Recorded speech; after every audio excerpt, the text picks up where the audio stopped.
ఓం శాంతి 23/10/2022 అవ్యక్త బాప్దాద యొక్క మధుర మహావాక్యాలు. నంబర్ 1గా అవ్వాలి అంటే జ్ఞాన యోగాలను స్వరూపంలోకి తీసుకురండి. రివైజ్ 13/10/1992. ఈరోజు సత్యమైన శిక్షకుడు తన శ్రేష్ఠ శిక్షణలను ధారణ చేసే ఈశ్వరీయ విద్యార్థులను చూస్తున్నారు. ప్రతి ఈశ్వరీయ విద్యార్థి ఈ ఈశ్వరీయ చదువును ఎంతవరకు ధారణ చేశారో బాబా చూశారు. చదివించేవారు ఒక్కరే, చదువు కూడా ఒక్కటే, కానీ చదివేవారు చదువులో నంబర్ వారుగా ఉన్నారు. ప్రతిరోజు మురళి ద్వారా ప్రతి స్థానంలో ఒకే పాఠాన్ని వింటారు, అనగా ఒకే పాఠాన్ని చదువుతారు. మురళి అనగా పాఠం. ప్రతి స్థానంలో ఒక్కటే ఉంటుంది. తేదీ తేడా ఉండవచ్చు, కానీ మురళి అదే ఉంటుంది. అయినా నంబర్ వారుగా ఎందుకున్నారు? నంబర్ ఎందుకు తయారవుతుంది? ఎందుకంటే ఈ ఈశ్వరీయ చదువును చదివే విధి కేవలం వినడం కాదు, కానీ ప్రతి మహావాక్యాన్ని స్వరూపంలోకి తీసుకురావాలి. అందరూ ఒకేలాగా వింటారు, కానీ స్వరూపంగా అవ్వడంలో నంబర్ వారుగా అవుతారు. నేను నంబర్ 1గా అవ్వాలి అని అందరికీ ఒకే లక్ష్యం ఉంది. ఇలాంటి లక్ష్యం ఉంది కదా, నంబర్ 1గా అవ్వాలి అనే లక్ష్యం ఉంది, కానీ రిజల్ట్లో నంబర్ వారుగా అవుతారు. ఎందుకంటే లక్ష్యాన్ని లక్షణాలలోకి తీసుకురావడంలో లక్ష్యము మరియు లక్షణాలలో తేడా వచ్చేస్తుంది. ఈ చదువులో సబ్జెక్టులు కూడా ఎక్కువ లేవు. 4 సబ్జెక్టులను మాత్రమే ధారణ చేయాలి. ఇందులో కష్టం ఏముంది? అంతేకాక 4 సబ్జెక్టులకు పరస్పరం ఒకదానికొకటి సంబంధము ఉంది. జ్ఞానం అనే సబ్జెక్టును సంపూర్ణ విధిపూర్వకంగా ధారణ చేయడం అనగా జ్ఞానంలోని ఒక్కొక్క శబ్దాన్ని స్వరూపంలోకి తీసుకురావడం. జ్ఞానం ముఖ్యంగా 2 శబ్దాలలో ఉంది. వాటిని రచయిత మరియు రచన, లేక తండ్రి మరియు వారసత్వము అని అంటారు. రచయిత అయిన తండ్రి గురించి అర్థం చేసుకున్నారు, అనగా పరమాత్మ పరిచయం సంబంధం స్పష్టమైంది. అంతేకాక రచన అనగా మొదటి రచన, నేను శ్రేష్టమైన ఆత్మను. రెండవది, ఆత్మనైన నాకు ఈ అనంతమైన రచనలో అనగా అనంతమైన డ్రామాలో పూర్తి కల్పంలో ఏ ఏ పాత్రలు ఉన్నాయి, ఈ జ్ఞానమంతా అందరికీ ఉంది కదా, కానీ శ్రేష్ఠ ఆత్మస్వరూపంగా అయ్యి ప్రతి సమయం శ్రేష్ఠ పాత్రను అభినయించాలి. ఇందులో అప్పుడప్పుడు గుర్తు ఉంటుంది, అప్పుడప్పుడు మర్చిపోతారు. జ్ఞానము ఈ 2 శబ్దాలది కనుక యోగం కూడా ఈ 2 శబ్దాల ఆధారంపై ఉంది కదా. జ్ఞానంతో యోగానికి స్వతహాగానే సంబంధం ఉంది. ఎవరైతే జ్ఞానయుక్త ఆత్మలుగా ఉంటారో వారు తప్పకుండా యోగయుక్త ఆత్మలుగా కూడా ఉంటారు. కనుక జ్ఞానానికి యోగానికి సంబంధం ఉంది. ఎవరైతే జ్ఞానులుగా మరియు యోగులుగా ఉంటారో వారి ధారణ శ్రేష్టంగా ఉంటుందా లేక బలహీనంగా ఉంటుందా? స్వతహాగా సహజంగా శ్రేష్ఠ ధారణ ఉంటుంది, లేక ధారణలో కష్టం ఏమైనా ఉంటుందా? ఎవరైతే జ్ఞానయుక్త యోగయుక్త ఆత్మలుగా ఉన్నారో వారు ధారణలో బలహీనంగా ఉండగలరా? ఉండరు. ఒకవేళ బలహీనంగా ఉంటే జ్ఞాన యోగాలు లేనట్లా. జ్ఞానులుగా ఉన్నారు, కానీ జ్ఞానయుక్త ఆత్మ యొక్క స్థితి లేదు. యోగాన్ని జోడించే వారిగా ఉన్నారు, కానీ యోగి జీవితం కలవారిగా లేరు. జీవితం సదా ఉంటుంది, అంతేకాక జీవితం సహజంగా ఉంటుంది. యోగి జీవితం అనగా వారిలో యోగుల ఒరిజినల్ స్వభావం ఉంటుంది. 63 జన్మల విస్మృతి సంస్కారాలు లేక బలహీన సంస్కారాలు బ్రాహ్మణ జీవితంలో అక్కడక్కడ స్వభావంగా అయ్యి పురుషార్థంలో విఘ్నాలు వేస్తాయి. ఇది పరివర్తన చేసుకోండి అని ఇతరులు ఎంతగానో అటెన్షన్ ఇప్పిస్తారు, లేక మీరు స్వయం కూడా ఈ గుణము నాలో పరివర్తన అవ్వాలి అని భావిస్తారు. కానీ తెలుసుకుంటున్నా, కోరుకుంటున్నా మళ్ళీ ఏమంటారు? నేనైతే ఇలా ఉండాలి అని కోరుకోను, కానీ ఇది నా నేచర్, ఇది నా స్వభావము అని అంటారు. కనుక సహజ స్వభావంగా అయిపోయింది కదా. ఎవరివైనా మాటలు లేక వ్యవహారంలో జ్ఞాన సంపన్న వ్యవహారము, లేక యోగి జీవితం అనుసారంగా వ్యవహారము లేక మాటలు లేకుంటే వారేమంటారు? మామూలుగా నా మాటలే ఇలా ఉంటాయి, నేను మాట్లాడే టోన్ శబ్దం ఇలాగే ఉంటుంది అని అంటారు. లేదా నా నడవడిక వ్యవహారమే అఫిషియల్గా లేక గంభీరంగా ఉంటుంది అని అంటారు. ఇది ఆవేశం కాదు, కానీ అఫీషియల్ అని మంచి పేరు చెప్తారు. కనుక కోరుకున్న, అర్థం చేసుకున్న స్వభావము అనేది సహజంగానే కార్యం చేస్తూ ఉంటుంది. అందులో శ్రమ చేయాల్సిన అవసరం లేదు. అలాగే ఎవరైతే జ్ఞాని జీవితంలో లేక యోగి జీవితంలో ఉంటారో వారి ప్రతి కర్మ సహజంగానే జ్ఞాన యోగాల సంపన్నంగా ఉంటుంది. అనగా జ్ఞాన యోగాలే వారి స్వభావంగా అయిపోతాయి. అంతేకాక స్వభావంగా అయినందున శ్రేష్ఠ కర్మలు, యుక్తియుక్త కర్మలు సహజంగానే జరుగుతూ ఉంటాయి. కనుక స్వభావం అనేది సహజంగా చేస్తుంది అని అర్థమైందా? కనుక జ్ఞాన యోగాలు మూల స్వభావంగా అవ్వాలి. దీనినే జ్ఞాని జీవితం, యోగి జీవితము అని అంటారు. అందరూ జ్ఞానులే, అందరూ యోగులే, కానీ తేడా ఏమిటి? మొదటి రకము జ్ఞానము విని వినిపించేవారు, యథాశక్తి జీవితంలో తీసుకొచ్చేవారు. రెండవ వారు ప్రతి సమయము తమ జీవితంలో జ్ఞాన యోగాలను స్వభావంగా చేసుకునేవారు. అందరూ విద్యార్థులే, కానీ ఈ తేడా ఉన్నందున నంబర్ వారుగా అవుతారు. ఎవరికైతే జ్ఞాన యోగాల స్వభావం ఉంటుందో వారి ధారణ కూడా సహజంగా ఉంటుంది. వారి స్వభావ సంస్కారాలే సహజంగా ధారణా స్వరూపంగా ఉంటాయి. ఈ గుణాన్ని ధారణ చెయ్యాలి, ఆ గుణాన్ని ధారణ చెయ్యాలి అని మాటి మాటికి పురుషార్థం చేసే అవసరం ఉండదు. కానీ పునాది సమయంలోనే జ్ఞానము, యోగము మరియు ధారణలను తమ జీవితంగా తయారు చేసుకున్నారు. కనుక ఈ 3 సబ్జెక్టులు అలాంటి ఆత్మకు స్వతహాగా మరియు స్వాభావిక అనుభూతులుగా అవుతాయి. అందువలన అలాంటి ఆత్మలను సహజ యోగులు, సహజ జ్ఞానులు, సహజ ధారణామూర్తులని అంటారు. ఈ 3 సబ్జెక్టులకు సంబంధం ఉంది. ఎవరి వద్ద అయితే ఇన్ని అనుభూతుల ఖజానా సంపన్నంగా ఉంటుందో అలాంటి సంపన్న మూర్తులు స్వతహాగా మాస్టర్ దాతలుగా అవుతారు. దాత అనగా సేవాధారి. దాతలు ఇవ్వకుండా ఉండలేరు. దాతృత్వ సంస్కారం ద్వారా స్వతహాగానే సేవా సబ్జెక్ట్ ప్రాక్టికల్లో సహజమైపోతుంది. కనుక 4 సబ్జెక్టులకు సంబంధం ఉంది కదా. ఎవరైనా నాలో జ్ఞానమైతే బాగుంది, కానీ ధారణలో లోపముంది అని అంటే వారిని జ్ఞానులు అని అంటారా? మీరు జ్ఞానాన్ని ఇతరులకు కూడా ఇస్తారు కదా, ఉంది కనుకనే ఇస్తారు. మొదటిది అర్థం చేసుకోవడం, రెండవది స్వరూపంలోకి తీసుకురావడం. అర్థం చేసుకోవడంలో అందరూ తెలివైన వారిగా ఉన్నారు.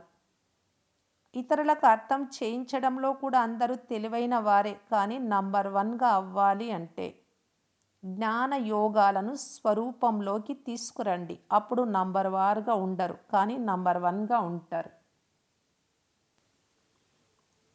ఈరోజు సత్యమైన శిక్షకుడు తన నలువైపులా ఉన్న ఈశ్వరీయ విద్యార్థులను చూశారు అని వినిపించాం కదా. కనుక ఏం చూశారు? అందరూ నంబర్ 1గా కనిపించారా, లేక నంబర్ వారుగా కనిపించారా? రిజల్ట్ ఏం ఉండవచ్చు? నంబర్ 1 అయితే ఒక్కరే ఉంటారు. మేము నంబర్ వారుగానే వస్తాము అని భావిస్తున్నారా? ఫస్ట్ డివిజన్లో అయితే రాగలరు కదా, అందులో ఒక్కరే ఉండరు. కనుక చెక్ చేసుకోండి. ఒకవేళ మాటి మాటికి ఏదైనా విషయంలో మీ స్థితి హెచ్చు తక్కువలవుతూ ఉంటే, అనగా మాటి మాటికి పురుషార్థంలో శ్రమ చేయాల్సి వస్తే, దీని ద్వారా జ్ఞానం అనే ముఖ్యమైన సబ్జెక్ట్లోని 2 శబ్దాలు రచయిత మరియు రచన యొక్క చదువును స్వరూపంలోకి తీసుకురాలేదు. జీవితంలో మూల సంస్కార రూపంలో లేక మూల స్వభావ రూపంలో లేక మూల సహజ స్వభావ రూపంలోకి తీసుకురాలేదు అని రుజువు అవుతుంది. బ్రాహ్మణ జీవితానికి సహజ స్వభావ సంస్కారమే యోగి జీవితము, జ్ఞాని జీవితం. జీవితము అనగా నిరంతరం సదా ఉంటుంది. 8 గంటల జీవితం ఉంది, తర్వాత 4 గంటలు ఉండదు. జీవితం అంటే ఇలా ఉండదు. ఈరోజు 10 గంటల యోగులుగా అయ్యాము, ఈరోజు 12 గంటల యోగులుగా అయ్యాము, ఈరోజు 2 గంటల యోగులుగా అయ్యాము. ఇలాంటి వారు యోగాన్ని జోడించే యోగులు. యోగి జీవితం కలిగిన యోగులు కాదు. విశేషంగా సంఘటనలో బట్టీలు ఎందుకు కూర్చుంటారు అంటే, అందరి యోగ శక్తితో వాయుమండలము ద్వారా బలహీన పురుషార్థులను మరియు విశ్వంలోని సర్వాత్మలను యోగశక్తి ద్వారా పరివర్తన చేయాలి. అందువలన బట్టి కూడా అవసరం. అంతేకాని మీ తెగిపోయిన యోగాన్ని జోడించుకునేందుకు యోగంలో కూర్చోరు. సంఘటిత శక్తి కూడా సేవకు నిమిత్తం అవుతుంది. అంతేకాని నా సంబంధం మళ్ళీ జోడింపబడాలి అని యోగ బట్టీలో కూర్చోరు. ఒకవేళ మీరు బలహీనంగా ఉంటే దీనికోసమే కూర్చుంటారు. అలా కాకుండా యోగయుక్త ఆత్మలుగా ఉంటే, మాస్టర్ సర్వశక్తివంతులుగా అయ్యి, మాస్టర్ విశ్వ కళ్యాణకారులుగా అయ్యి, సర్వులకు సహయోగమిచ్చే సేవ చేస్తారు. కనుక చదువుకోవడము అనగా స్వరూపంగా అవ్వడం. అచ్చా, ఈరోజు దీపావళి జరుపుకునేందుకు వచ్చారు. జరుపుకోవడము అంటే అర్థం ఏంటి? దీపావళిలో ఏం చేస్తారు? దీపాలు వెలిగిస్తారు. ఈ రోజుల్లో అయితే లైట్లు వెలిగిస్తారు. లైట్ వద్దకు ఏం వస్తాయి? దీపపు పురుగులు వస్తాయి. దీపపు పురుగుల విశేషత ఏది? బలి అవ్వడం. కనుక దీపావళి జరుపుకోవడము అంటే అర్థం ఏంటి? మరి బలి అయిపోయారా లేక ఈరోజు అవ్వాలా? అయిపోయారా లేక అవ్వాలా? మరి దీపావళి అయితే జరుపుకునేసారు కదా, మళ్ళీ ఎందుకు జరుపుకుంటున్నారు? బలి అయిపోయినప్పుడు దీపావళి జరుపుకున్నట్లే కదా. లేక అప్పుడప్పుడు తిరిగేందుకు వెళ్తారా చక్కెర వేయడానికి? బలి అయిపోయారు, కానీ ఇప్పుడు ఇంకా కొద్దిగా రెక్కలు ఉన్నాయి కనుక వాటితో కొద్దిగా తిరిగేందుకు వెళ్తారు. మీరు అలా చక్కెర వేసేవారు కాదు కదా. చక్కెర వేయడము అనగా మాయ యొక్క ఏదో ఒక రూపంతో ఎదురు దెబ్బ తినడం. మాయతో ఎదురు దెబ్బ తింటారా లేక మాయను ఓడిస్తారా? లేక అప్పుడప్పుడు విజయం పొందుతూ అప్పుడప్పుడు ఎదురు దెబ్బ తింటున్నారా? మీరు దీపమాలను అంటే మీ స్మృతి చిహ్నాన్నే జరుపుకుంటూ ఉన్నారు. మీ స్మృతి చిహ్నమే కదా. లేక ఈ స్మృతి చిహ్నం ముఖ్యమైన ఆత్మలది మరియు మీరు కేవలం చూసేవారా? ఇది మీ అందరి స్మృతి చిహ్నం. అందుకే ఈ రోజుల్లో చాలా వెలిగించాలి అని దీపాలకు బదులు చిన్న చిన్న బల్బులు వెలిగిస్తూ ఉన్నారు. దీపాలను వెలిగిస్తే సంఖ్య తగ్గిపోతుంది కదా, కానీ మీ సంఖ్య అయితే ఎక్కువగా ఉంది. కనుక అందరి స్మృతిలో అనేక చిన్న చిన్న బల్బులను వెలిగిస్తూ ఉన్నారు. కనుక మీ స్మృతి చిహ్నాన్ని జరుపుకుంటూ ఉన్నారు. దీపాన్ని చూసినప్పుడు ఇది మా స్మృతి చిహ్నము అని భావిస్తారా? స్మృతి వస్తుందా? ఇదే సంగమ యుగం యొక్క విశేషత. చైతన్య దీపాలైన మీరు మీ జడ స్మృతి చిహ్నమైన దీపాలను చూస్తున్నారు. చైతన్యంలో మీరు స్వయం ఉన్నారు. అంతేకాక మీ జడ స్మృతి చిహ్నాన్ని చూస్తూ ఉన్నారు. మీరు ఏ రోజు దీపావళి జరుపుకుంటారో ఆ రోజే వాస్తవిక తిథి. ఏదైతే ప్రపంచంలోని వారు ఒక తిథిని నిర్ణయించారు, కానీ మీ తిథి మీదే. అందువలన బ్రాహ్మణులైన మీరు ఏ రోజు జరుపుకుంటారో అదే సత్యమైన తిథి. అందుకే ఏదైనా తిథిని నిర్ణయించాలి అంటే ఎవరిని అడుగుతారు? బ్రాహ్మణుల ద్వారానే నిర్ణయిస్తారు కదా. కనుక ఈరోజు బాప్దాదా దేశ విదేశంలోని సదా వెలిగే దీపాలందరికీ దీపమాల యొక్క శుభాకాంక్షలను ఇస్తూ ఉన్నారు. అభినందనలు తెలుపుతూ ఉన్నారు. దీపావళి శుభాకాంక్షలు అనగా మాలామాల్ అనగా సంపన్నంగా అయ్యే శుభాకాంక్షలు. ఇటువంటి సదా వెలిగే జ్యోతులుగా, సదా స్వయం ప్రకాశ స్వరూపులుగా అయ్యి అనేకుల అంధకారాన్ని నిర్మూలించే సత్యమైన దీపాలు, సదా 4 సబ్జెక్టులను జతలో జీవితంలోకి తీసుకొచ్చేవారు. అన్ని సబ్జెక్టులలో నంబర్ 1గా రావాలి అనే లక్ష్యాన్ని లక్షణాలలోకి తీసుకొచ్చేవారు. ఇలాంటి జ్ఞానయుక్తాత్మలు, యోగయుక్తాత్మలు, దివ్య గుణ స్వరూపాత్మలు, నిరంతర సేవాదారులు, శ్రేష్ఠ విశ్వ కళ్యాణకారి ఆత్మలకు బాప్దాదా ప్రియ స్మృతులు మరియు నమస్తే. అవ్యక్త బాప్దాదాతో వ్యక్తిగత మిలనం. ఎవరి ముఖము మరియు నడవడిక ద్వారా సదా సంతోషపు మెరుపు కనిపిస్తుందో వారే భాగ్యశాలురు. అందరూ స్వయాన్ని సదా భాగ్యశాలి ఆత్మలము అని భావిస్తున్నారా? భాగ్యశాలి ఆత్మల గుర్తు ఏది? వారి ముఖము మరియు నడవడిక ద్వారా సదా సంతోషపు మెరుపు కనిపిస్తుంది. ఏదైనా స్థూలమైన కార్యం చేస్తున్నా, సాధారణమైన పని చేస్తున్నా, ప్రతి కర్మ చేస్తూ సంతోషపు మెరుపు కనిపించాలి. దీనినే నిరంతరము సంతోషంలో మనస్సు నాట్యం చేయడము అని అంటారు. సదా ఇలా ఉంటున్నారా? లేక అప్పుడప్పుడు చాలా సంతోషంగా, అప్పుడప్పుడు తక్కువగా ఉంటారా? సంతోషపు ఖజానా మీ ఖజానాగా అయిపోయింది కనుక మీ ఖజానా సదా మీ తోడు ఉంటుంది కదా, లేక అప్పుడప్పుడు ఉంటుందా? తండ్రి ఖజానాను మీ ఖజానాగా చేసుకున్నారా? లేక మా ఖజానా ఇది అని మర్చిపోతారా? మీ స్థూలమైన వస్తువులైతే గుర్తుంటుంది కదా. ఆ ఖజానా కళ్ళకు కనిపిస్తుంది కానీ ఈ ఖజానా కళ్ళకు కనిపించదు. మనస్సుతో అనుభవం చేస్తారు కనుక అనుభవం చేసిన విషయాన్ని ఎప్పుడైనా మర్చిపోతారా?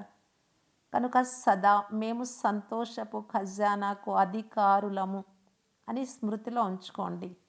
ఖజానా ఎంతగా గుర్తు ఉంటుందో అంత నష ఉంటుంది. ఈ ఆత్మిక నష ఇతరులకు కూడా వీరి వద్ద ఏదో ఉంది అనే అనుభవం చేయిస్తుంది. మాతలకు పూర్తి సమయం అంతా ఏం గుర్తు ఉంటుంది? కేవలం తండ్రి మాత్రమే గుర్తు ఉంటారా? లేక వేరే ఏదైనా గుర్తు ఉంటుందా? వారసత్వం యొక్క సంతోషం అయితే కనిపిస్తుంది కదా. బ్రాహ్మణ జీవితానికి ప్రపంచమే ఒక్క తండ్రి అయినప్పుడు ప్రపంచం తప్ప ఇంకేమైనా గుర్తుకొస్తుందా? సదా మనస్సులో మీ శ్రేష్ఠ భాగ్యం యొక్క పాటలు పాడుతూ ఉండండి. ఇలాంటి శ్రేష్ఠ భాగ్యం పూర్తి కల్పంలో ప్రాప్తి అవుతుందా? ఈ భాగ్యం పూర్తి కల్పంలో ఇప్పుడే ప్రాప్తిస్తుంది కనుక ఇప్పటి ఖుషి, ఇప్పటి నష అన్నిటికంటే శ్రేష్టమైనది. కనుక మాతలకు ఎవరైనా ఇతర బంధుమిత్రులు గుర్తుకొస్తారా? సంబంధాలలో ఏదైనా హెచ్చు తక్కువలు అవుతే మోహం వస్తుందా? మోహమంతా పూర్తిగా సమాప్తం అయిపోయిందా? ఏమి జరిగినా సరే నాకు మోహం రాదు అని అనేవారు చేతులెత్తండి. మంచిది. మోహం యొక్క పేపర్ వస్తే పర్వాలేదా? పాండవులు నిర్మోహులే కదా. వ్యవహారంలో కొద్దిగా హెచ్చు తగ్గులైతే అప్పుడు నిర్మోహులుగా ఉంటారా? ఇప్పుడు కూడా మధ్య మధ్యలో మాయ పరీక్ష అయితే తీసుకుంటుంది కదా. మరి అందులో పాస్ అవుతున్నారా? లేక మాయ వచ్చినప్పుడు కొద్దిగా డీలా అవుతున్నారా? సదా సంతోషపు పాటలు పాడుతూ ఉండండి. అర్థమైందా? ఏమి వెళ్ళిపోయినా సంతోషం వెళ్ళిపోరాదు. మాయ ఏ రూపంలో వచ్చినా సంతోషం పోరాదు. ఇలా సంతోషంగా ఉండేవారే సదా భాగ్యశాలురు.